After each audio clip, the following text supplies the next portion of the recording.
Eh bien bonjour et bienvenue dans le petit bazar de la Miss Knitter. La Miss Knitter c'est moi, je suis Karine. Vous pouvez me retrouver sur les différents réseaux sociaux, donc sur Instagram et sur Ravelry avec les pseudos que je vous indique là. Vous êtes sur un podcast tricot, pardon, je suis un peu rouillée. Hein. Vous êtes sur un podcast tricot, si vous arrivez là, soyez les bienvenus. Ici je vous parle donc de mes projets qui sont en cours, de mes objets qui sont terminés et de mes lectures également, puisque c'est ma deuxième passion. Je dis deuxième parce qu'il y en a d'autres. Hein. Voilà, donc on a pris l'habitude à la fin du podcast d'échanger un petit peu au sujet de nos lectures. Enfin, en tous les cas, moi je vous présente les miennes et je suis toujours ravie parce qu'en commentaire vous me parlez des vôtres et donc ça me donne des idées et ça m'inspire aussi pour d'autres lectures, même si j'ai une pile à lire là en ce moment qui est absolument incroyable. Je vais vous la mettre en photo, vous allez voir, c'est pas rien. Mais c'est les vacances, donc c'est super et je peux en profiter. Voilà. Donc si vous êtes là abonné depuis longtemps, je vous remercie d'avoir été patiente. Vous savez que c'est un petit peu compliqué en ce moment, ça l'est toujours. Voilà, donc le mojo du podcast était parti, j'ai beaucoup tricoté, hein, ça, il n'y a pas de souci. Mais j'ai aussi profité de la vraie vie, rencontrer des gens. Rencontrer des gens, c'est aussi pas mal d'énergie, donc après j'ai des moments où je me replie un petit peu dans mon cocon. Et voilà, et j'étais un petit peu, j'étais moins pleine d'énergie pour revenir ici, et même pour regarder les podcasts en règle générale. Donc j'ai eu une sorte de blackout, j'ai regardé pas mal de séries, de films, voilà, c'était ce qui me correspondait à ce moment-là. On fait avec ce qu'on est au moment où on l'est, et puis c'est, comme dirait ma fille, c'est ok. Voilà, et je trouve ça très bien, effectivement, de se dire que c'est ok, et chacun fait comme il peut au moment où il le peut. Donc là, je me suis mise à regarder à nouveau les copines, à savoir Alix au fil de la patience et Silou M et Liliosa Marianne sur les réseaux sociaux. Silou M, c'est mon amie Sylvette. Donc mes trois amies qui font des podcasts que vous pouvez aller voir, je vous encourage vivement à aller les voir. Alix, parce qu'elle est très touche à tout, elle fait de la couture et du tricot, elle joue également aux jeux vidéo, enfin elle a un univers très très éclectique et c'est quelqu'un qui est, contrairement à moi, extrêmement précise, extrêmement organisée et ça me fait beaucoup de bien de la regarder. Sylvette, elle touche aussi à plusieurs choses. Elle fait du tricot, elle fait du point de croix, de la broderie libre, enfin, vous voyez ce que je veux dire ? Enfin, c'est pas du canevas, c'est vraiment, vous comptez vos trucs, bon voilà, enfin, vous savez de quoi on parle. Moi, je suis pas du tout spécialiste, hein. J'ai fait du point de croix quand j'étais jeune et puis ça s'est arrêté là. Et elle fait également du patchwork, enfin elle a aussi plusieurs cordes à son arc et elle est très intéressée par plein de domaines créatifs, donc c'est très inspirant. Quant à mon amie Marianne, vous la connaissez certainement aussi, elle tricote beaucoup comme moi, elle fait beaucoup de tests, on aime énormément ça. Bon voilà, on revient pas là-dessus, il y a des gens à qui pour lesquels ça occasionne beaucoup de stress, nous c'est pas le cas, ça crée une émulation, donc voilà, c'est notre truc, chacun son truc, il n'y a pas de souci. Et elle est absolument incroyable en jacquard et notamment en choix de coloris. Elle a un... Excusez-moi, en plus je suis pas loin du micro. Alors, si je vous ai pété 12 tympans, je suis désolée. Voilà, donc Marianne, elle est très très forte aussi pour le choix des couleurs. Elle est coloriste dans l'âme, elle fait elle-même des teintures, alors pour elle hein, et ses amis, mais elle fait des choses assez incroyables. J'ai des amies qui sont très talentueuses et très inspirantes, et le fait de les avoir regardées à nouveau entre hier et aujourd'hui, je me suis dit, bon allez Karine, retourne-y, parce que en fait j'ai tricoté énormément de choses, il y a plein de projets qui sont aboutis, je vais oublier plein de choses aussi, donc ça risque d'être un petit peu, si vous arrivez là pour la première fois, ne vous en faites pas, c'est parfois un petit peu déconstruit, mais dans la vraie vie, en temps normal, je suis prof, donc de temps en temps quand même j'arrive à retomber sur mes pieds et je sais à peu près où je vais, même si j'ai tendance à digresser un peu et à me perdre un peu, voilà. Donc en tout cas, je suis ravie de vous retrouver, là j'avais vraiment une vraie envie, et alors j'ai failli pas faire cette vidéo parce qu'en plus j'ai pas pris les bons branchements pour le micro, pour l'ordinateur, bon donc ne m'en veuillez pas parce que je suis repassée sur la tablette, j'ai dit écoute, si tu te cherches des fausses excuses pour pas faire ce podcast, tu le feras jamais. Ça me fait rire parce que Silo a dit la même chose, je l'ai regardée ce matin et elle disait un peu la même chose sur les conditions de tournage et finalement ce sera jamais parfait, donc t'avais envie d'être là, sois-y et puis bah voilà, ce sera la tablette. Mais juste je le mentionne parce que je risque peut-être d'avoir l'air de regarder pas là où il faut et c'est juste parce que j'ai changé d'habitude. Quand je filme sur l'ordinateur, en fait je regarde au centre et ça fonctionne à peu près. Sur la tablette, la caméra est sur le côté, donc j'essaye de pas regarder le retour et de me focaliser sur l'écran, et si jamais bah, ça le fait pas trop, ne vous inquiétez pas, c'est juste que j'ai changé de support et que c'est un petit peu particulier, voilà. Donc, bah, si nous commencions, j'ai envie de dire, avant de vous montrer les choses, juste pour vous redonner un peu le cadre, parce que ça fait fort longtemps que je suis pas venue, il y a eu 2 salons, 2 festivals en fait qui étaient vraiment géniaux, auxquels je me rendais pour la première fois. L'un parce que j'avais pas eu l'occasion de m'y rendre auparavant, mais j'en avais entendu beaucoup de bien, et l'autre parce que c'était la première édition, et je tiens vraiment à vous en parler parce que c'est des vrais gros coups de cœur. Pour X raisons, je pense que je ne retournerai pas au Knit It parce que pour moi c'est trop de monde, c'est trop grand. C'est génial parce que tout le monde est là, donc c'est super en termes d'opportunités, de rencontrer des teinturiers, des teinturières qui viennent d'un peu partout. C'est absolument génial. Pour mon confort personnel et pour la personne hypersensible que je suis, c'est pas forcément ce que je préfère comme lieu de rencontre. Voilà.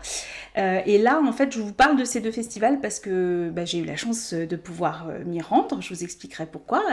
Le premier parce que j'ai une amie qui m'a invitée, donc Alix, dont je parlais tout à l'heure au fil de la patience, qui a eu la gentillesse de nous héberger avec mon autre amie Valérie de Web qui venait de Belgique.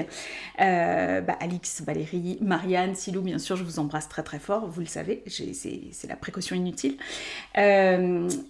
Donc voilà, j'ai pu m'y rendre parce que mon ami m'hébergeait, parce que forcément, quand vous faites un déplacement, quand un salon est loin, vous devez trouver un hébergement, enfin forcément, ça a un coût qui fait que parfois on se retient d'aller sur certains salons.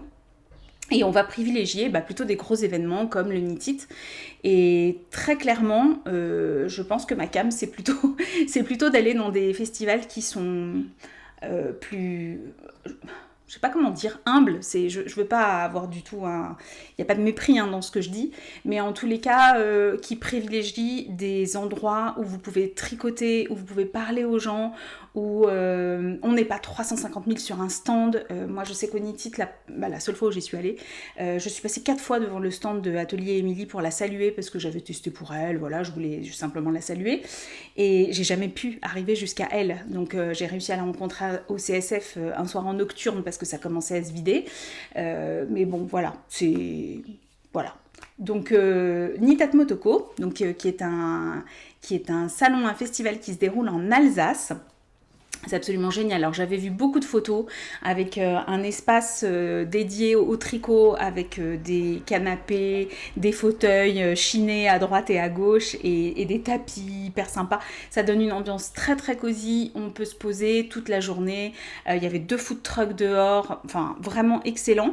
Et les filles qui organisent ça ont vraiment fait le choix d'avoir moins d'exposants. C'est-à-dire qu'il y a vraiment un endroit, une partie de la salle qui est dédiée à cet espace très convivial, et l'autre côté de l'espace, alors je vais vous expliquer après le lieu, l'autre côté de l'espace en fait qui est dédié aux exposants.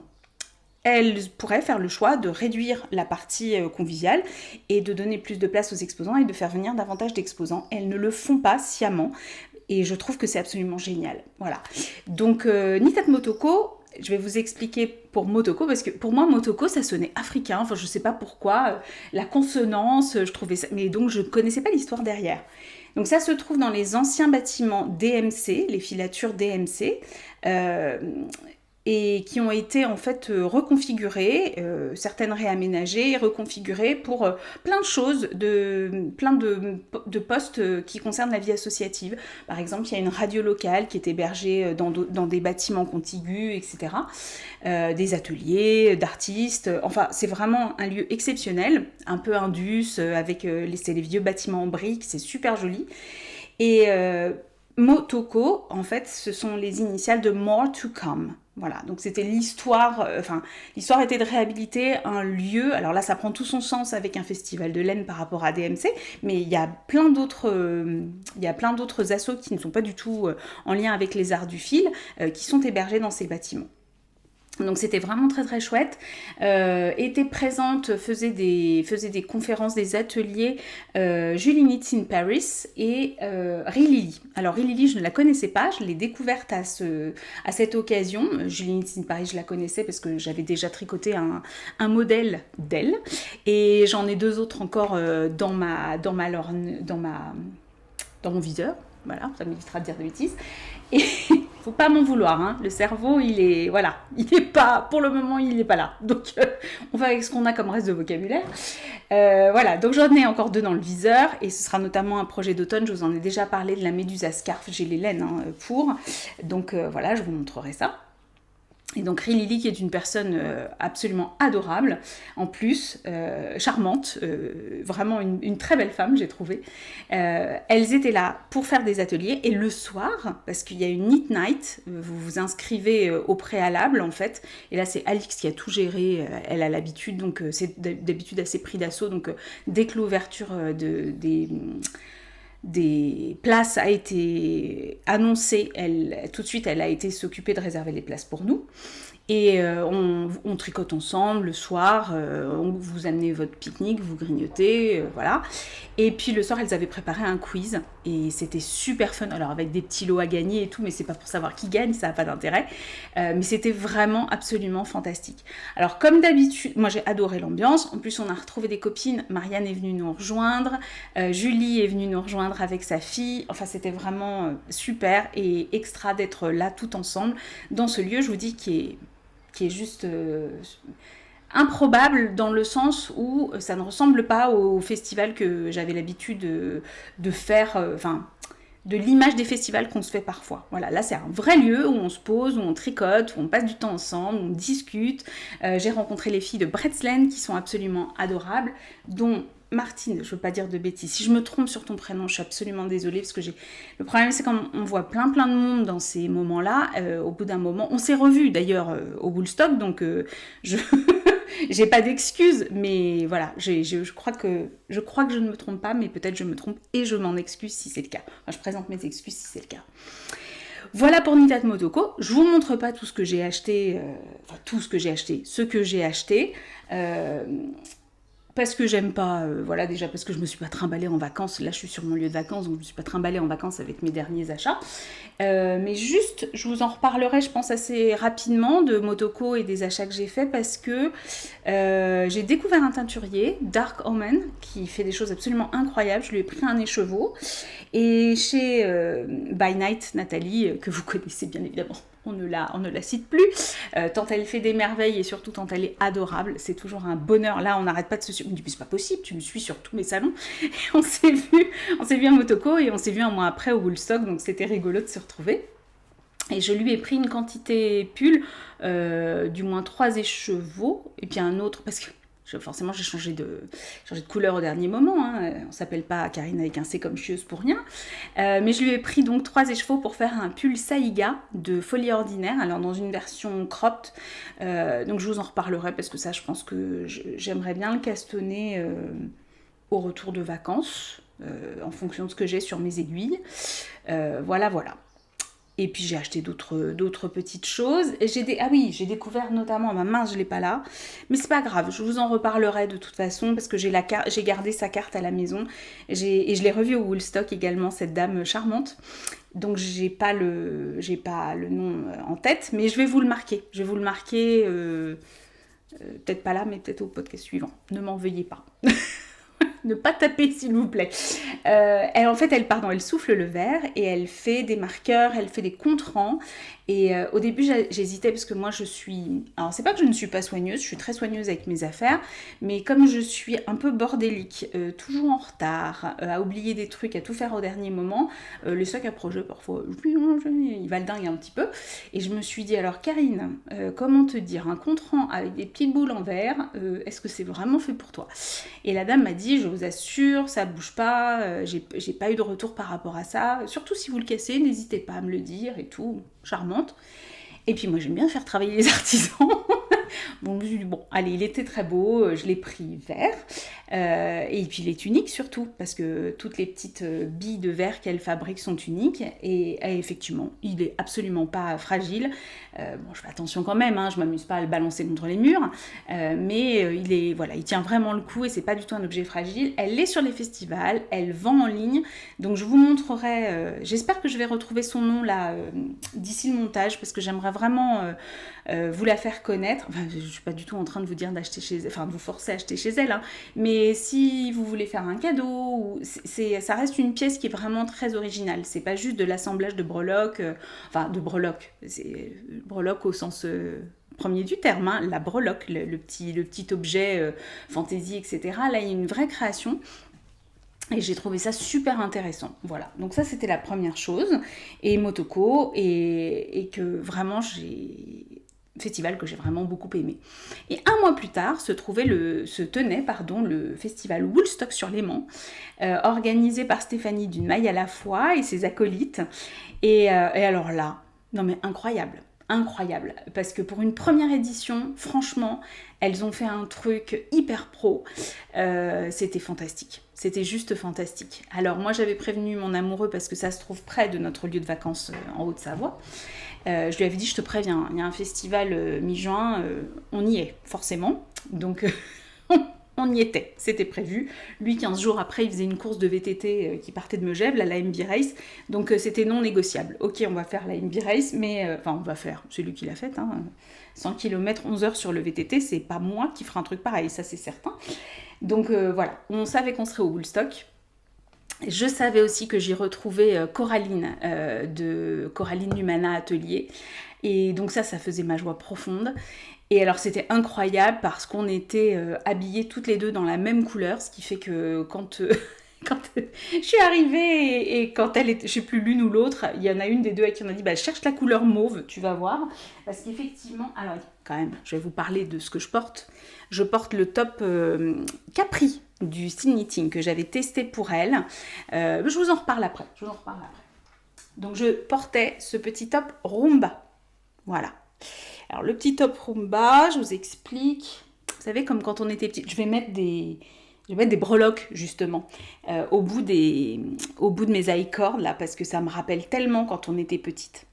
Alors rassurez-vous, le petit élastique. Alors moi j'avais que du gros élastique, donc j'y suis allée avec mon gros élastique pour vous dire, j'ai même pas encore coupé les fils en me disant peut-être bien que je vais changer mes élastiques parce que vous voyez, j'ai vraiment allé sur du gros élastique. Ceci dit, j'ai même pas besoin des bretelles, il tient tout seul. Il est vraiment très stable, il n'y a aucun problème. Alors, justement, je disais, je ne vous montre pas les acquisitions, etc. À Motoko, il y avait une maille à la fois et il y avait donc Stéphanie et qui vendait ses laines, qui avait un stand. Et elle avait du tencel, du 100% tencel fingering. Donc ça, c'est le tencel de Stéphanie, une maille à la fois. Et je m'étais dit, donc un mois, mais vous allez voir, je ne l'ai même pas tricoté en un mois, je m'étais dit, ce serait vraiment cool que je me botte les fesses et que je fasse le top en tencel, le top bergamote donc de Florence, le style knitting. Elle a eu la gentillesse de me l'offrir à sa sortie, parce qu'en fait, quand le test a été lancé, elle le faisait en fresh, donc c'est-à-dire un mérino tencel, un mélange de mérino tencel. Je me suis dit, Karine, avec ton 90 CD là, les jours de grand vent, ce genre de petit top là, ça va peut-être pas être ce qui va te mettre le plus en valeur. Bon. Et ben en fait pas du tout. J'ai vu la version justement de mon amie Valérie de Web Anitat Motoko, elle l'avait apportée et quand elle l'a passée, je dis mais ça te va super bien, elle a davantage de poitrine que moi et ça lui allait super bien. Et donc ça m'a convaincue quoi. Je me suis dit j'ai fait une bêtise, j'aurais dû le tester, j'aurais dû écouter ma Florence, forcément, puisqu'elle l'a gradé dans des grandes tailles, donc ça devait matcher. Bon, mais j'étais pas sûre du coup. En fait ça matche super bien. Alors la seule chose, c'est que le mérino tencel de Steph, Il est très fin. Là, il est tricoté, je ne sais plus si je l'ai fait en 2,75 ou en 3.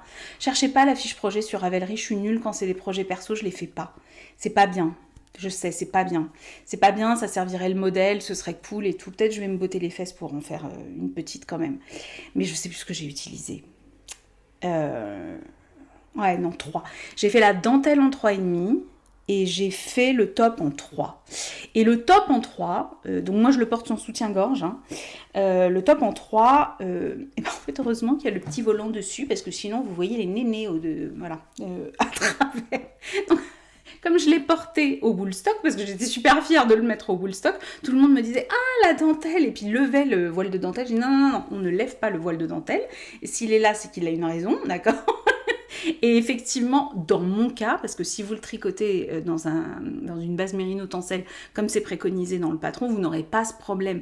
Il est tricoté suffisamment serré. De mémoire, elle le fait en 3,5 la dentelle et 3,25 le corps, je crois, ou 3, j'ai un doute. Vérifiez sur la fiche Ravelry. Pas la mienne, hein, la sienne. Donc, il n'y a pas de problème de transparence du tout. Vous pouvez lever le volant et voilà. Et donc, elle conseille, c'est même pas qu'elle conseille, elle indique de passer. Alors, vous voyez, hein, c'est vraiment discret. Elle explique comment faire. Vous passez un petit fil élastique de manière à ce que votre top ne bouge pas, quoi.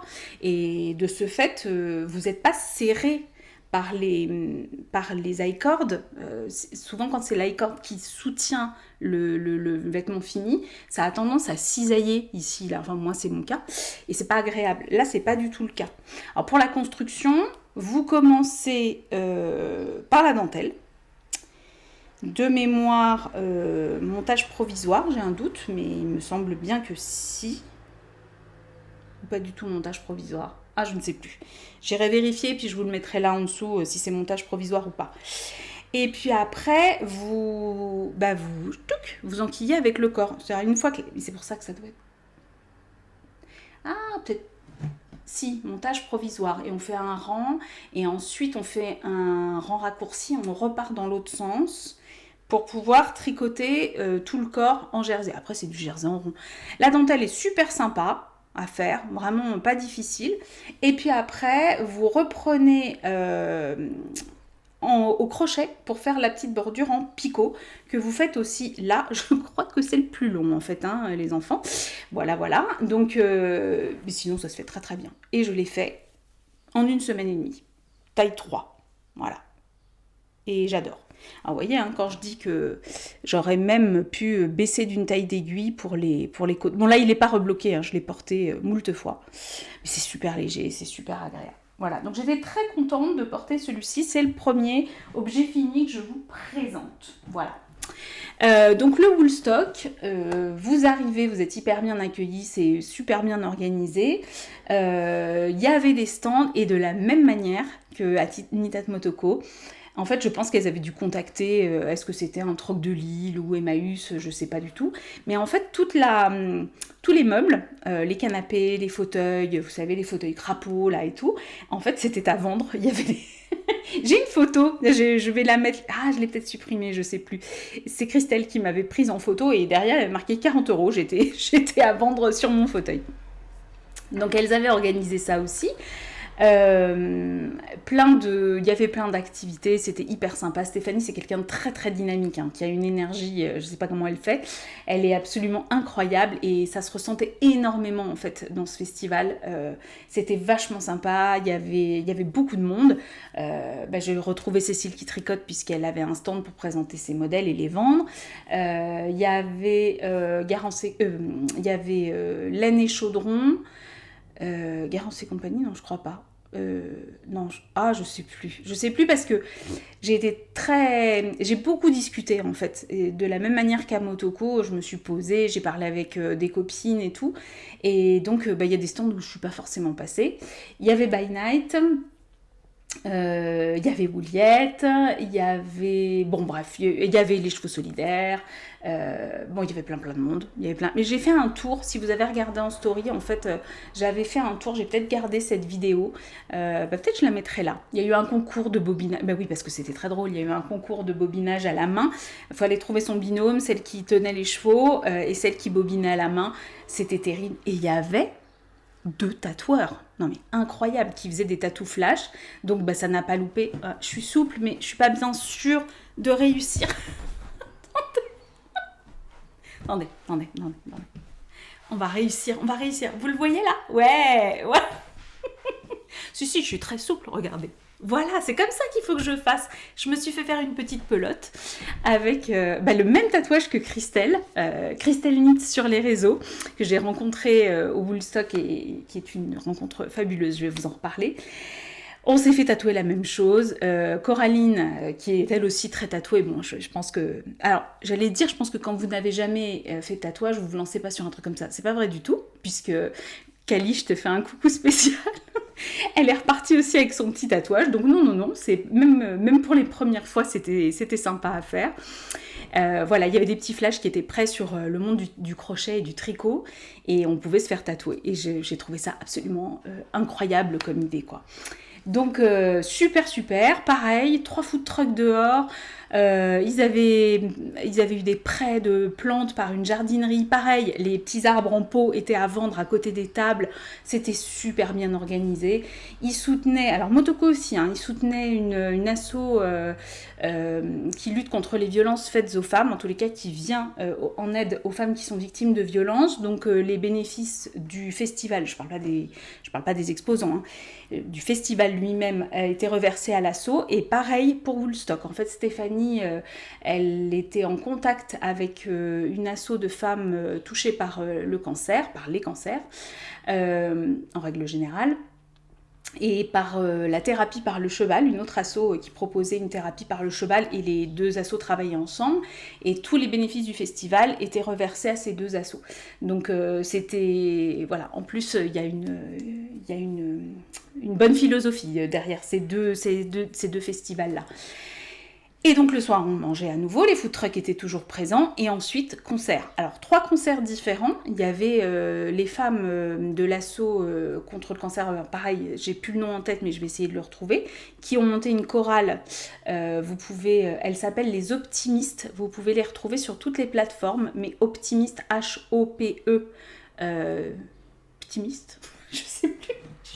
Pareil, je vais vous le retrouver. Elles sont sur Deezer. Vous pouvez les trouver sur Deezer, Spotify, j'imagine, pareil. Je suis désolée, j'ai un peu laissé ouvert si vous entendez les voitures. Ensuite, il y avait des chants, des Balkans, si je dis pas de bêtises. Et alors, à la fin, vers 22h30. Alors, je pense qu'il y a des gens qui ont cru que c'était fini, je sais pas. Il y avait déjà du monde de partie, et c'est vraiment dommage parce qu'un groupe de funk absolument exceptionnel. Mais exceptionnel. Ils étaient 4 sur scène, ils ont mis le feu, on a dansé. J'ai jamais fait un festival comme ça, quoi. C'était fou. Et bon, après on est parti. Mon chéri était venu me rejoindre parce qu'en fait il m'avait déposé le matin. Je vous la fais courte, mais entre-temps, on avait pété l'embrayage. Enfin bref, c'est comme ça. C'est comme ça. Et, et c'était d'ailleurs pas l'embrayage, qu'est-ce que c'était? Enfin bref, c'était 2500 balles de réparation, ça je m'en souviens très bien. Donc du coup, voilà, il a réussi à avoir une voiture de prêt par l'assurance. Il est venu me chercher, on n'est pas rentré trop tard parce que ça avait été quand même pas mal d'aventures dans la journée. Mais je garde un souvenir... incroyable de ce festival. C'est vraiment génial, et j'ai hâte d'y être l'année prochaine, franchement. Donc voilà, pour tout ce qui s'est passé pendant que je suis pas venue, sachant qu'à chaque fois, moi je profite à fond 1000 fois et je suis dans le partage et trop contente de voir les gens et tout, et quand je rentre, mais bon, ça c'est l'effet de la maladie en ce moment, ça va passer, et quand je rentre, j'ai besoin de me refermer dans ma coquille et de me régénérer un peu. Voilà, c'est le roller coaster, quoi, des émotions, mais voilà, on apprend à gérer, c'est pas grave du tout, mais c'était super. Donc je porte sur moi le top Capri de Le Style Knitting que j'avais testé. Vous l'avez vu sur Instagram. Je l'ai tricoté dans un fil de chez Lang qui m'a été offert par la marque. Je l'ai reçu en fait à la maison sans avoir rien demandé. Parce que la première fois, j'avais reçu, moi je pensais recevoir ce qu'ils appellent leur box influenceur, c'est un peu pompeux, hein, mais un mélange de plusieurs laines pour pouvoir tester des choses, etc. Et j'ai reçu une quantité pull dans un bleu un peu électrique, je vous avais dit, c'est un mélange de coton, laine, alpaga, une laine un peu soufflée. J'ai prévu de faire un grand gilet avec, mais du coup ce sera un projet d'automne, donc je vous en ai pas encore parlé. Et celle-ci, c'est la Lang Illusion, si je dis pas de bêtises. Je suis désolée, hein, j'ai pas de recul là. Vous savez, c'est un top un peu cropped comme ça, là, voilà.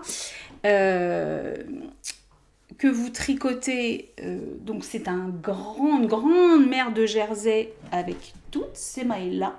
Voilà. Et le fil Illusion, c'est du coton et de la viscose, je vous avais dit. Donc je l'ai travaillé de façon un peu déjaugée en aiguille 5 pour avoir le côté un peu transparent qu'a Florence dans son modèle. Sauf que moi, comme il y a un jeu de couleurs, forcément, on voit moins l'effet transparent. Mais vous voyez, si je suis comme ça, vous le voyez mieux. Mais en fait, la couleur masque un peu l'effet transparent. Bon, c'est pas grave, hein, il est très très beau quand même. Il se porte avec ce col bateau, il est fait pour se porter. Alors, soit vous le portez comme ça, soit vous le portez comme ça, voilà. Moi, je le porte avec vous voyez, un petit top en lycra en dessous, juste comme ça, voilà. Et ça fait très bien le job, c'est super. Là, j'ai un short kaki, bon, vous voyez rien du tout. Est-ce que je tente de monter sur le lit? Oui, je suis sur le lit. Voilà, je le porte comme ça. Voyez-vous? Toc. Hop, voilà. Donc très sympa, enfin, moi j'aime beaucoup. Celui-ci, je vais lui dire adieu parce que ma fille numéro 2, quand elle l'a vu, m'avait « Oh, mais j'adore. » Donc j'adore. Et je vais le refaire. Écoutez, là c'était les soldes. C'est rare hein, que j'achète en ligne, et notamment chez Fil d'Art. J'achète plus grand chose, mais là il y avait moins 70% sur un fil kaki. Je sais pas pourquoi je suis à fond dans le kaki en ce moment. Vous allez voir. Un fil kaki absolument super. Et enfin super, un peu comme un ruban. Et j'ai envie de le refaire comme ça, mais en uni. Parce que alors moi je suis pas très couleur pastel. Ma fille adore. Bon, je l'ai reçu. D'ailleurs, il m'en reste une pelote et demie. Et j'ai décidé, alors je ferai ça quand je retournerai à la maison, hein, parce que les plots sont pas là. On se fera un petit concours, un petit truc comme ça, et j'ai décidé de vous les offrir. Vous pouvez toujours faire un petit châle, si ce côté, ou un tout petit top si vous faites une taille 1. Je pense vraiment qu'en une pelote et demie, ça passe. Oui, d'accord, je suis désolée, ça passe pas pour tous les tops de toutes les tailles, mais j'essaye de voir, parce que cette laine-là, moi j'ai tricoté ce projet avec. Il m'en reste et je sais que je ne vais pas la réutiliser, et je me dis autant vous la faire découvrir, parce que c'est quand même le but, c'est de découvrir ce fil. C'est pas une laine, pardon, c'est un fil que j'ai énormément apprécié. C'est très agréable à tricoter. J'avais des gros doutes sur la couleur, le côté dégradé là. Et je vous dis, c'est la raison pour laquelle je vais le refaire en uni. Je suis très franche, c'est pas mes coloris.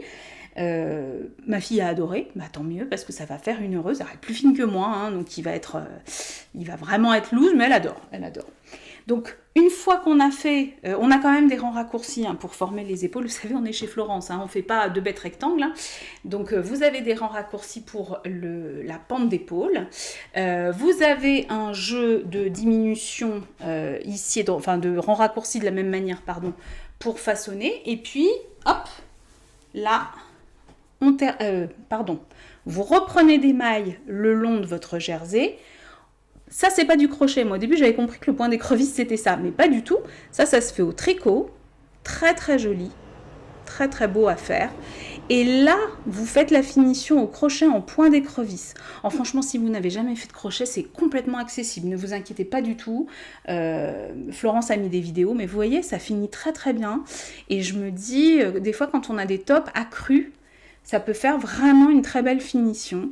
On a la même en bas, vous voyez, on reprend au crochet, donc ça ferme un petit peu le top. Et là, en revanche, on a laissé accru. Hein, on a laissé le montage, je crois que c'est un long tail, il me semble, un long tail Caston classique.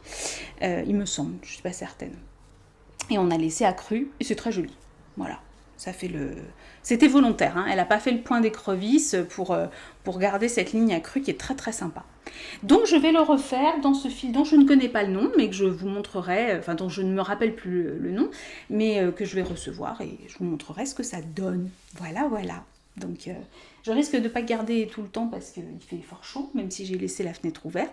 Et au vu du temps passé ensemble, là c'est-à-dire déjà 34 minutes, je pense que je vais faire 2 vidéos. Je suis en train de me transformer je suis en train de me transformer. Non mais je crois que je vais faire 2 vidéos parce que sinon ça va être beaucoup trop long. Et puis comme ça vous pouvez regarder tranquillement quand vous voulez. On va faire ça, on va faire 2 vidéos, je pense que ce sera bien. Part 1 et part 2. Ça fera un peu comme Matrice. Voilà. Donc ça c'est la première chose que j'ai terminée.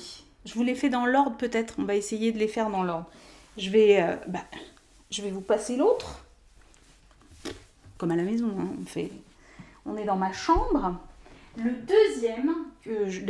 deuxième tee que j'ai terminé, c'était un test pour Wool and Pine. Alors, je vous le montre d'abord comme ça, pour que vous puissiez tout voir. Il est un peu plus long derrière que devant. Vous voyez, j'ai rajouté une couleur. Une couleur et pas des moindres, puisque c'est de l'intuition de l'écheveau solidaire, c'est le reste de mon Tegna. Pas dégueu. Pas dégueu. Regardez ça comme c'est beau. Et là, je vous montre parce que là, c'est Marianne. Voilà, c'est ici. Marianne, elle est pile en plein milieu. Je ne vais pas dire que j'ai Marianne sur les nibards, mais quand même, voilà. Bon, écoute Marianne, tu ne m'en voudras pas. Alors, avant de tout vous montrer, de vous le montrer porter, voir comment il tombe, je vous explique. Donc, ça s'appelle... Allez, cerveau, on est là. C'est le Sundial Tee, voilà, de Wool and Pine Design. Donc vous les connaissez, Wool and Pine, elles sont assez présentes, voilà, elles sont connues. Hein. Donc c'est un tee qui se fait tout en mosaïque. C'est ce qu'elles appellent un stash buster, c'est-à-dire que c'est une manière d'écluser vos restes. Et c'est effectivement une très très bonne manière d'écluser vos restes. Alors je vous explique, ma couleur principale, ma couleur de fond qui est ce marron, enfin de fond, qui va vous servir en fait pour les épaules et toutes les finitions, c'est-à-dire les côtes du cou, de l'encolure, celle des emmanchures et celle du bas du corps, que j'ai un tout petit peu raccourci, je vais vous expliquer pourquoi. Et en fait, j'aurais pu aller plus loin parce que vous ne le voyez pas, hein, je pense que vous ne le voyez pas. Ici, c'est le marne de Woollette dans sa base Félicia, c'est-à-dire celle qui contient du mohair, mérinos et mohair. Et je suis tombée à court. Je savais que j'étais un petit peu juste, mais je pensais que ça passerait. Et entre-temps, j'ai eu la joie de recevoir à l'ombre d'Anubis de chez Didier au fil d'Horus. Et bien regardez, vous le voyez vous qu'il y a une différence de couleur? Il y a une différence de couleur, et elle est indéniable. Quand on regarde de près, c'est pas le même fil, c'est pas le même coloris, c'est pas le même type de teinture, c'est indéniable. Mais alors franchement, quand je le porte, l'Interpol du tricot m'a pas arrêté dans la rue pour me dire, dis donc, t'aurais pas fait tes côtes d'emmanchure dans un fil différent? Personne ne le voit. Je vous explique tout ce que j'ai mis parce que j'y tiens et que j'adore vraiment ça. Alors il y a des choses qui ne sont pas des restes. Par exemple, donc ça c'était un reste. J'avais fait une bombec d'atelier Émilie et ça c'est vraiment le reste de mon écheveau. Le premier motif là, il est fait... Alors en fait c'est très sympa parce que vous voyez votre motif ici, donc 2 motifs quasiment, hein, c'est... Vous utilisez 9 grammes. Ouais c'est ça, 9 grammes. Donc pour une taille 3, hein, forcément si vous faites une taille plus grande, vous utilisez un petit peu plus, vous consommez un peu plus de fil. Mais votre coloris A va ensuite devenir votre coloris B. Un motif c'est ça. Voilà. Vous avez 3 coloris, vous ne travaillez toujours qu'avec un seul fil dans la main. Donc c'est pas difficile du tout. Voilà. C'est le principe de la mosaïque. Vous avez un jeu de mailles glissées, etc. Donc ici, c'est le 50 grammes de Didier au fil d'Horus de son calendrier de l'Avent, que j'adore. En dessous, vous avez du Lallybroch de chez Arco Iris Yarn, c'est Mérinos et Soie. Alors ça, c'est la base chaussette de chez... C'est de la Gizeh Socks, mais vous savez, c'est du 85-15, si je dis pas de bêtises. Hyper moelleux. Très très joli. Ça, c'est de la Mérinos et Soie Arco Iris Yarn, coloris Lallybroch. Ensuite, ce jaune avec du lurex, on le voit pas, mais ça brille. C'est l'atelier de Vini. J'ai plus le nom en tête, mais je vous le redonnerai parce que j'ai gardé la bague, qui est un écheveau de 50 grammes qu'elle m'avait offert et je l'en remercie encore beaucoup. Ici, c'est le coloris Olivia de Wouliette, pareil dans sa base Félicia, dont je m'étais servi pour faire mon ranunculus.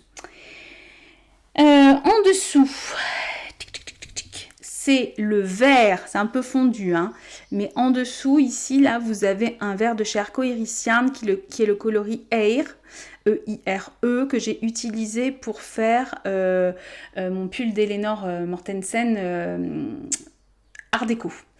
En dessous, vous avez Marianne, donc c'est teint par ses soins. Ici, la bleue. Alors, attendez que je ne me trompe pas. Voilà.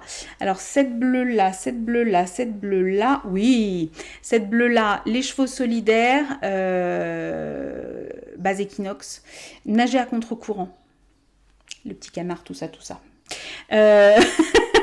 Ensuite, j'ai réutilisé l'atelier de Vini. Je trouvais ça sympa en fait d'avoir ce coloris clair jaune qui structurait un peu le top. Vous pouvez même faire de la symétrie, hein, vous amusez, vous faites ce que vous voulez. Moi, ce que je trouve génial, c'est que vous mettez toutes vos couleurs devant vous, toutes vos boulettes, et vous y allez. Vous avez juste à peser. Après, c'est un choix. Moi, j'ai fait un dos similaire au devant. Vous pouvez très bien vous amuser à faire un dos qui n'a rien à voir avec votre devant.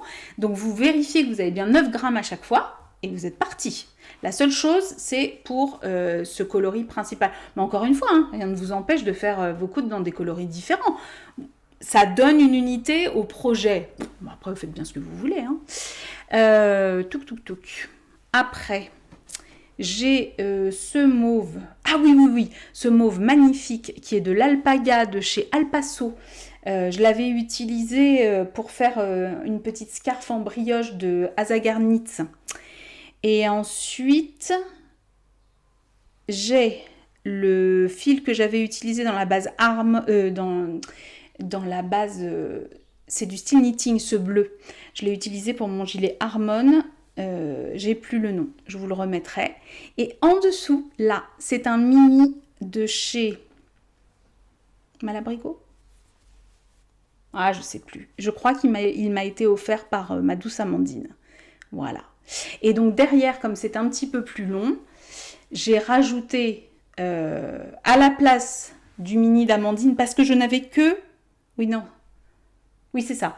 Je n'avais que 12 grammes du mini d'Amandine, donc je savais que j'avais mes 9 grammes là, mais je savais que je les aurais pas pour derrière.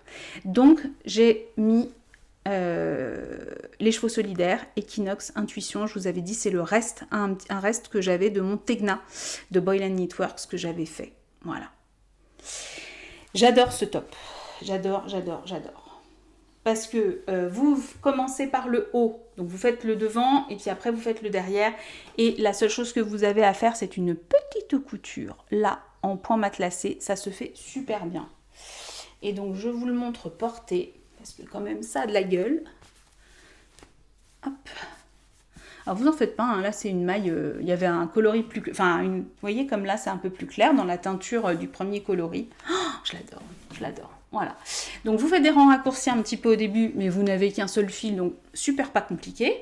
Et puis après, vous êtes tout droit. Donc c'est vraiment pas dur. Donc si vous n'avez jamais fait de mosaïque, c'est simple.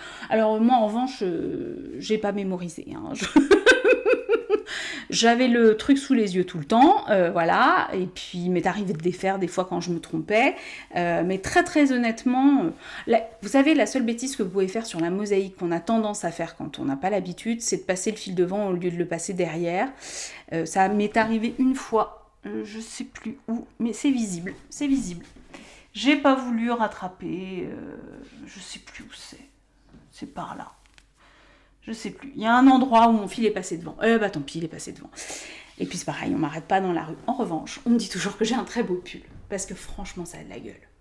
Et je trouve ça super parce que c'est porteur de plein d'histoires de faire un pull comme ça. Vous vous souvenez de ce que vous avez tricoté. Bon, là, mis à part les 2 écheveaux, il y a 2 écheveaux. 2 écheveaux que j'avais jamais utilisés. Celui de l'atelier de Vini et celui de Ophildorus. Sinon, tous les autres, j'ai tricoté quelque chose avec. Donc, je sais exactement, vous voyez, j'ai pas pris de notes, je sais exactement à quoi ça correspond parce que c'est des choses qui m'ont marqué et je trouve ça vraiment, vraiment super. Ouais, définitivement, je vais vous présenter les objets finis là. Et puis dans le deuxième épisode, on se fera les encours et tout parce que je suis désolée, je suis désolée. Bon, je le garde un petit peu tant que ça va encore. Eh ben, tant qu'on est chez Wool Pine, j'étais dans la boucle, donc à chaque fois elles m'ont dit tu veux pas tester le suivant? Ah, allez, ok, je teste le suivant. Celui-ci, elles m'ont proposé une fois que j'avais eu terminé de tester le Flower Child Tea, vous savez, que j'avais fait dans la base Lava Love de Tricot et Stitch, que j'adore aussi, que j'ai pas emmené. Elles m'ont proposé de faire le Ridgeline Vest. Voilà. Alors, je pense que je vais pas faire le porte-manteau pendant tout l'épisode parce qu'on va encore perdre du temps. Mais alors ça, franchement, j'ai adoré. Et j'ai adoré aussi parce que là, vous voyez, j'ai rien acheté. Celui-ci, j'ai rien acheté parce que j'ai reçu la laine. Mais encore une fois, j'avais rien demandé. Et là, je viens de recevoir un mail me disant que Lang m'avait renvoyé un paquet. Donc, je ne sais pas ce que j'ai reçu à la maison. Je vous montrerai. Puis pareil, s'il m'en reste, on partage. Je vous fais gagner et puis je vous envoie ça. Voilà, c'est ma façon de vous allez me dire, ça me coûte rien. Bah oui, ça me coûte rien, mais c'est ma manière de partager ça avec vous. Ça sert à rien que je le garde inutilement. Si vous pouvez le découvrir à votre tour. Alors, cette petite veste, Ridgeline Vest, alors je l'adore, mais vraiment je l'adore, c'est hyper agréable à porter. Je suis d'autant plus contente que j'ai réussi à passer 2 écheveaux. Vous savez, tout au début, quand j'ai découvert Instagram et le tricot circulaire, etc., il y avait un truc qui s'appelait la Knit Crate. C'était une box, vous payiez... je crois que c'était genre 25 €. Mais en fait, tous les mois, il y avait un code promo, une nana sur YouTube qui vous balançait un code promo. Donc, en fait, ça vous revenait moins cher. Et vous receviez 2 écheveaux chez vous avec une petite feuille avec un ou deux patrons tricot et un ou deux patrons crochet, selon que vous étiez aficionada du crochet ou du tricot. Et là, franchement, quand j'ai reçu ça, c'est de la Vidalana. C'est un mélange d'alpaga, de coton et de viscose, si je dis pas de bêtises. Le patron ne m'inspirait pas du tout, mais surtout je me suis dit mais qu'est-ce que je vais faire avec 2 écheveaux? Parce qu'un tee, moi 2 écheveaux ça passe pas. J'étais un peu comme une poule avec un couteau. Le vendre sur Vinted, c'était pas plus palpitant que ça. Et quand l'appel au test est passé, alors elles l'ont fait dans un fil de chez Katia, Concept. C'est du mérino et du coton, ou de l'alpaga et du coton, un fil soufflé. Allez voir sur la fiche Ravelry, elle l'indique très très bien. Et je me suis dit, oulala, mais attends, ça pourrait le faire. J'avais pile, il me reste, je vous jure, il me reste ça, quoi. Et j'ai dit, mais c'est absolument génial, ça va passer là-dedans. Et ça l'a fait, j'ai fait l'échantillon, donc tout est en côte. Vous commencez par un montage tubulaire, un vrai montage tubulaire, mais c'est très bien expliqué et ça joue bien, il n'y a pas de problème. Donc tout est en côte et puis après, vous avez un beau jeu de diminution ici. Donc quand vous arrivez, franchement ça se fait vite, une fois que vous êtes arrivé là, c'est du tout cuit. Et ça fonctionne très très très bien. Voilà. Et puis vous terminez en graftant le derrière et le dos. Vous avez fait un petit montage, vous avez laissé vos mailles en attente, ici. Et puis vous faites un petit grafting. Vous voyez, c'est très propre. C'est bien expliqué, pareil. Hop, je vous montre. Voilà.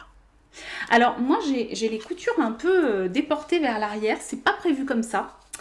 Parce qu'en fait, quand j'ai suivi leurs indications, et on était 3 dans ce cas-là sur le test, elle l'explique pas trop. On avait toutes les 3 le bon échantillon, et elle vous donne un nombre de répétitions ici, vous savez, pour les diminutions, et puis après, un nombre de centimètres à travailler là. Et bien en fait, quand on arrivait là, nous, on avait plus long que ce qu'on avait derrière. Donc on a un peu bidouillé, on a un peu joué, on a raccourci derrière pour pas avoir un décolleté trop plongeant devant. Et on est 2-3 comme ça, avoir eu ce petit souci-là. Mais bon, voilà, vous l'essayez régulièrement. Nous, c'était pour le test, donc on a vraiment respecté la hauteur qu'on nous demandait de faire. Mais bon, vous, quand vous le faites pour vous... Et franchement, c'est hyper sympa, ça passe sur une robe ample, vous pouvez le mettre sur un pantalon taille haute, vous pouvez le porter sans rien en dessous, vous pouvez le porter par-dessus un t-shirt en le mettant ouvert. Et franchement, je me suis dit un truc aussi basique que ça, parce qu'il est un peu vert, là vous le voyez gris, hein, mais il est vraiment... c'est mistletoe, le coloris. Alors mistletoe, c'est le... Ah, c'est le truc sous lequel on s'embrasse, là. Je sais jamais si c'est le gui ou le gui, hein. Ouais, bon, si je dis une bêtise, vous m'en voudrez pas. Je lui ai rajouté des petits boutons de l'atelier Camélire. Bah oui, bien sûr, ça fait la blague.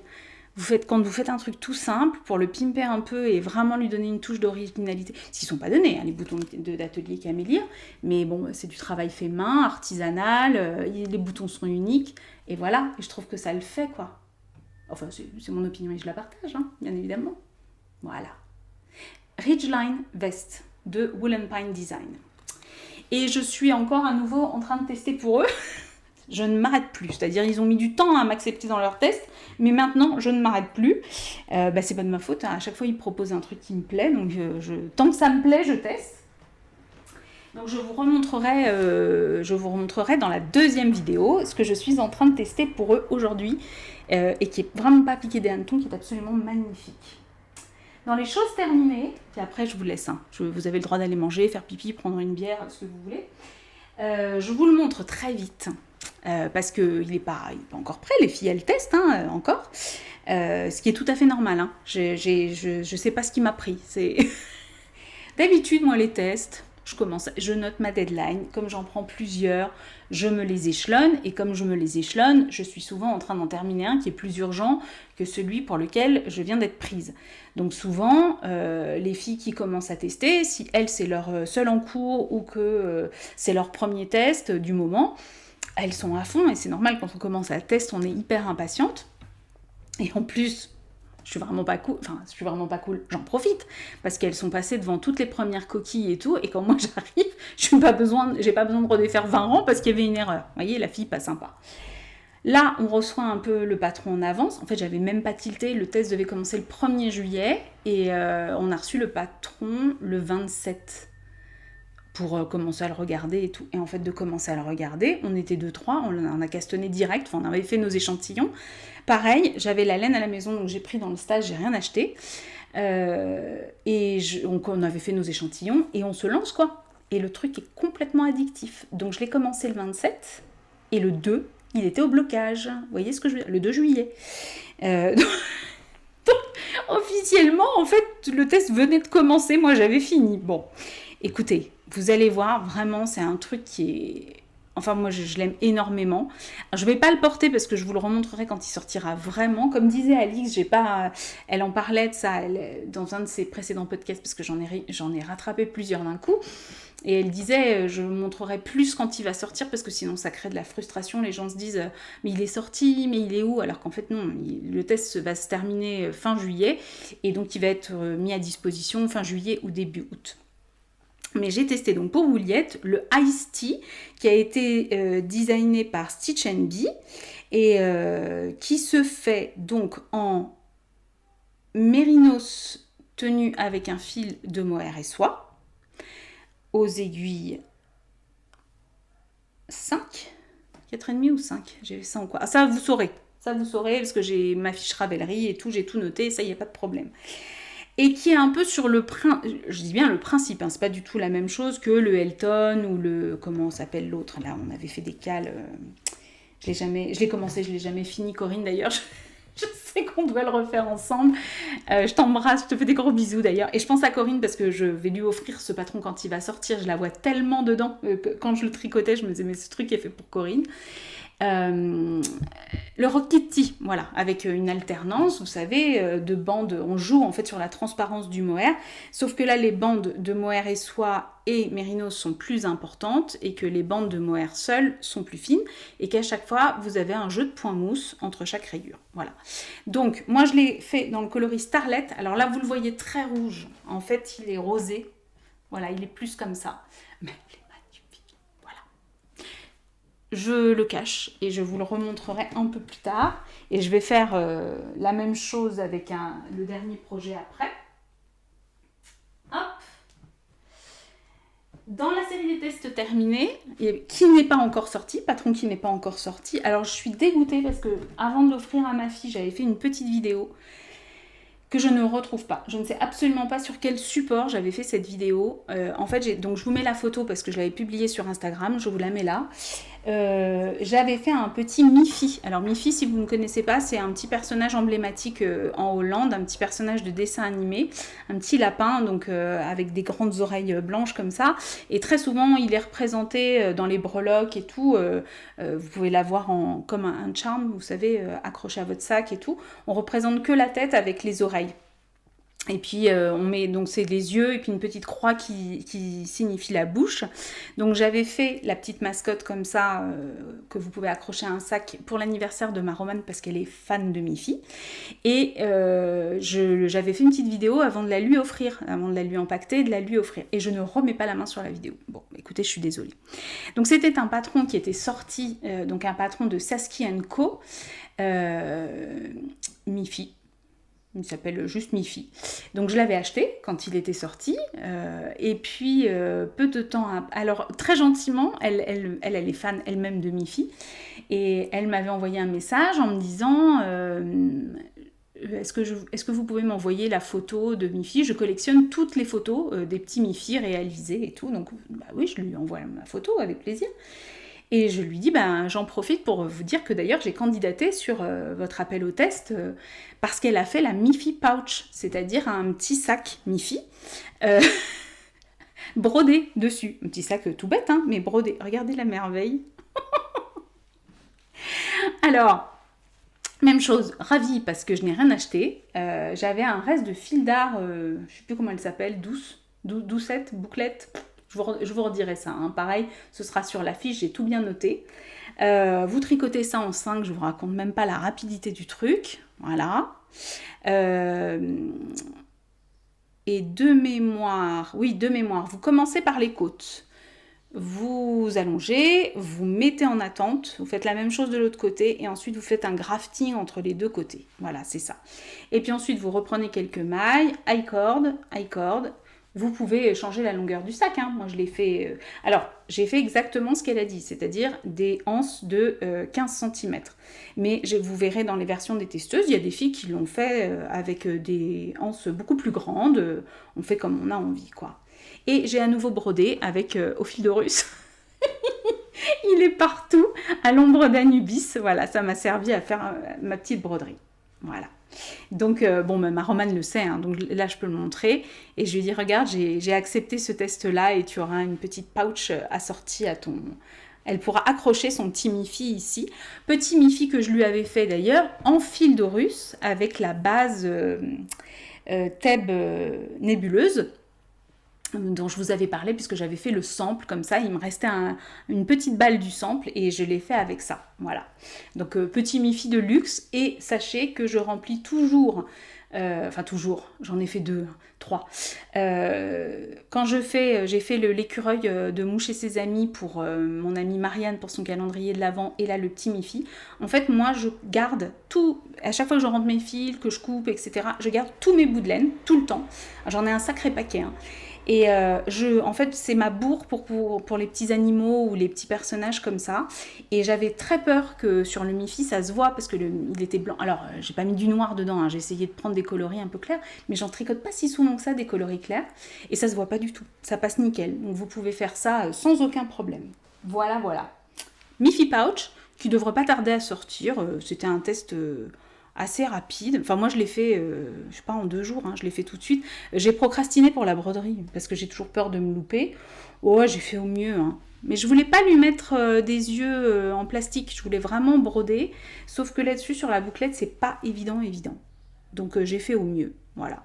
Et ma foi, c'est pas si mal. C'est pas si mal. Bon, ma croix est un petit peu grande, donc des fois, les fils sont un peu lâches, mais... Peut-être je pourrais les fixer, c'est pas con ça, avec un petit peu de colle textile pour les rigidifier et comme ça ils bougeraient plus. Je vais faire ça peut-être bien. Vous voyez, ça sert les podcasts, je réfléchis en vous parlant. Et mon dernier objet fini, et comme quoi vous voyez, hein, je le supporte bien, c'est pas du tout épais. C'est vachement aéré, c'est tricoté en 3,75, 3,75 ou 4. Je sais plus. Pareil, la fiche elle est faite, hein, vous en faites pas. Vous pouvez aller là, il est sorti. Celui-là, il est sorti, hein, donc vous pouvez y aller, l'affiche est faite. La dernière chose que je vous montre un petit peu rapidement, parce que c'est un test et qu'il n'est pas prêt de sortir tout de suite, il devrait sortir normalement à la rentrée. Mais c'est pareil, j'ai adoré le faire. Et puis surtout, j'ai adoré le faire et c'est pour ça que je vous en parle vite fait. Mais je vous réexpliquerai tout à sa sortie, hein, ne vous en faites pas. J'ai tricoté 2 écheveaux. Ce que vous voyez ici, le vert, hein, on n'avait pas trop... Voilà, là vous avez les vraies couleurs. Il est magnifique ce vert. Hein. Il est un tout petit peu plus prairie. Il s'appelle kaki, mais il est vraiment très lumineux. Et ce violet qui s'appelle prunia et qui a voilà, vous voyez des variations absolument incroyables. Ça, c'est le travail d'Eve, EV3. Ces 2 écheveaux m'ont été offerts par mon amie Silou au moment, fin novembre, quand on avait fait le rendez-vous de la parenthèse enchantée à la maison. Elle m'avait très très gentiment offert ces 2 écheveaux et j'ai vachement réfléchi. Je me suis dit dans quoi je vais les passer. Je réfléchissais à un châle, en déca, enfin bon voilà. Et je trouvais pas forcément. Et puis est arrivée Coraline. Donc Coraline, cette rencontre merveilleuse, je vais vous en reparler, parce que c'est pas... Dans le 2e épisode, vous allez entendre parler d'elle et de Christelle, etc. Elle faisait un appel au test. En fait, je l'ai vue sur une story tricoter un châle que j'ai trouvé magnifique. Je me dis, qu'est-ce que c'est que cette merveille? Et elle me dit, c'est un patron que j'ai écrit. Et je dis, mais si un jour tu as besoin de testeuse, elle me dit, oui, justement, je vais avoir besoin de testeuse. Et donc, on est un petit groupe à le tester en ce moment. Et voilà, donc je l'ai fini. C'est un châle qui a l'avantage d'être proposé dans 2 versions, une version alpha, une version bêta, en fonction de la quantité de laine que vous avez. Et moi, ce jaune, vous le connaissez déjà, c'est de l'alpaga de chez We Are Knitters. J'ai fait le Flora Sweater de Irene Lynn dedans. Donc il me restait 2 pelotes. C'était parfait, ça fait un écheveau de déca, ça me faisait 200 mètres. Et il me reste de la prunia et il me reste de l'alpaga comme ça. Donc je vous le remontrerai bien en vrai et tout en grand, mais là je vous en parle pas trop. Et surtout, j'ai appris à faire un truc que j'avais jamais fait auparavant. C'est les stacked ou stacked, je sais pas, mais j'aurais spontanément envie de prononcer stacked. Voilà, c'est cette petite chose-là. C'est pas du jacquard. C'est incroyable à faire. Voilà, donc je vous en reparlerai. C'est une nouvelle... c'est une technique qui n'est pas nouvelle, mais qui est nouvelle pour moi parce que je ne la connaissais pas. Donc, peut-être bien que je vais vous dire au revoir maintenant. Ça fait 1 heure pile que je papote. Et comme à chaque fois, l'effet est magique, ça m'a fait un bien fou de venir vous voir. Donc je vous dis à tout à l'heure, c'est-à-dire que là je vais aller, je pense, nourrir mon enfant, l'homme étant parti pédaler comme d'habitude. Et puis dans l'épisode suivant, je vous montrerai mes encours et la laine que j'ai reçue le fil, parce qu'il y a un projet là qui se profile, je ne vous raconte même pas. J'ai trop de choses à vous montrer, je suis trop contente. Donc je suis hyper contente de tourner 2 épisodes de la suite. Je monte celui-là, on fait comme ça, et puis je tourne la suite après manger, et je ferai le montage, et puis j'essaierai de vous balancer les 2 à la suite. Ah oui, il faut pas que j'oublie de vous parler dans le prochain de la teinture à l'avocat, puisque je vous ai fait une vidéo, je vous en parle tout de suite, parce que sinon je vais oublier. Dans plein de podcasts avant, je vous avais parlé de la teinture à l'avocat quand j'avais fait un petit haut de Rory Locatelli, un patron dont là le nom m'échappe, mais vous le revoyez, avec de la dentelle sur les côtés. Patron qui m'avait été très gentiment offert par Sabrina Choupi, que j'embrasse fort fort fort. En attendant de venir faire pipi contre ses murs, vous ne savez pas, mais elle sait. Voilà, donc là elle a recraché son thé.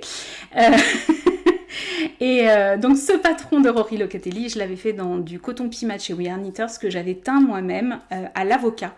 Et je vous avais dit, je pense que j'ai gardé des photos, si ça vous intéresse, dites-moi, je ferai un petit tuto. Et j'ai fait un truc très rapide, un peu montage cut, je voulais pas du tout une vidéo longue, ça sert à rien de vous dire pendant un quart d'heure, faut faire bouillir l'avocat, voilà, vous faites bouillir vos avocats.